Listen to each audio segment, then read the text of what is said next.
tarde aos senhores jornalistas, às senhoras jornalistas, aos senhores fotógrafos e às senhoras pessoas negativas. Eu quero fazer diante dos fatos ocorridos ao longo dos últimos dias e na condição de chefe de Estado, de governo, eu acredito que seja fundamental que eu me pronuncie.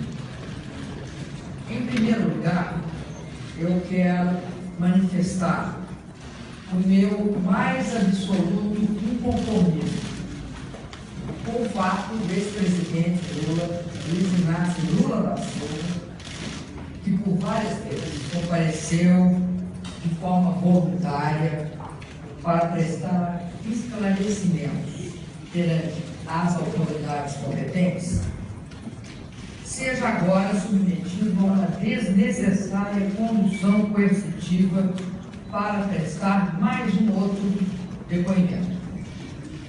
No ambiente republicano, no ambiente democrático, o protagonismo da Constituição, sob orientação do Supremo Tribunal Federal, constitui importante salvaguarda. E segundo o entendimento de nossa Suprema Corte, o respeito aos direitos individuais passa, nas investigações, pela adoção de medidas proporcionais, que jamais impliquem em providências mais fortes, ou seja, mais gravosas, do que aquelas necessárias para o esclarecimento dos fatos. Em segundo lugar, eu quero também me manifestar não só meu inconformismo com o vazamento ilegal dos termos de uma hipotética delação premiada feita pelo senador Eucídio do Amaral. E manifesto a minha indignação com os termos das denúncias que teriam sido firmados nesta delação. Em 2014, eu quero lembrar aos senhores que eu prestei informações detalhadas à Procuradoria-Geral da República a respeito dos fatos relativos à aquisição da refinaria de Passadena ou de Passadina pela Petrobras. À época, os senhores noticiaram, tanto nos jornais como nos meios digitais, como também, muitas vezes, pela televisão. Essas informações foram exaustivas e embasadas em atas de reunião do Conselho de Administração da Petrobras. Com base nesses documentos, que nós enviamos à Procuradoria, o senhor Procurador-Geral da República, Dr. Rodrigo Janot, determinou o arquivamento da investigação, afirmando taxativamente que, abre aspas, não é possível imputar o cometimento de delito de nenhuma espécie aos membros do Conselho de Administração, mormente quando comprovado que todas as etapas e procedimentos referentes ao perfazimento do negócio como seguinte. Fecha aspas. Isso também foi noticiado pelos senhores. Foi noticiado pelos senhores que a questão relativa à Passadina tinha sido arquivada pelo senhor procurador. Observe que nas declarações atribuídas ao senador Eucídio Amaral, nenhum elemento concreto, nenhum elemento novo foi apresentado de forma a propiciar qualquer alteração acerca dessa compreensão firmada pelo senhor Procurador-Geral com base em documentos das atas do Conselho. E quero lembrar que a primeira parte, ou seja, os 50% de fato adquiridos pela Petrobras e autorizados pelo Conselho, foi em 2006. Os segundos remanescentes 50% não foram autorizados pelo Conselho, porque o Conselho foi informado pela diretoria executiva que havia duas cláusulas que não constavam da informação inicial. Então, foi isso que foi entregue ao doutor Janot. Recorde-se ainda que o senador Delcídio do Amaral não integrava nem a diretoria executiva e nem o conselho de administração da Petrobras à época. Também nessa hipotética delação, o senador Delcídio do Amaral teria afirmado que meu governo teria feito gestões junto ao Poder Judiciário para mudar os rumos da Operação Lava Jato. Uma iniciativa teria sido tomada por mim. Reunião realizada em Portugal, na cidade do Porto, com o presidente do Supremo Tribunal Federal, Ricardo Lewandowski, e o ministro da Justiça, José Eduardo Cardoso. Em nota, o presidente da Suprema Corte desmentiu essa absurda versão, afirmando textualmente que nós já havíamos anteriormente afirmado de público, ou seja, que o objeto dessa reunião foi exclusivamente a discussão acerca de um projeto de lei que tratava de reajuste dos servidores do Poder Judiciário. A premência da reunião se devia ao fato que os servidores, à época, estavam em greve e os ministros do Supremo Tribunal, juntamente com o ministro Cardoso, estavam em Coimbra, numa reunião.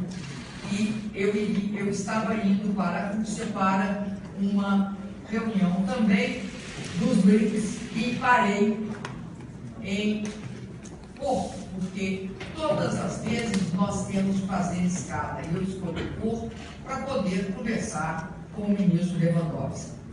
Na mesma linha, teria o senador Delcídio do Amaral afirmado que diretamente eu teria tentado negociar de forma imoral a nomeação de ministro do STJ para conseguir a libertação de investigados que se encontravam presos preventivamente.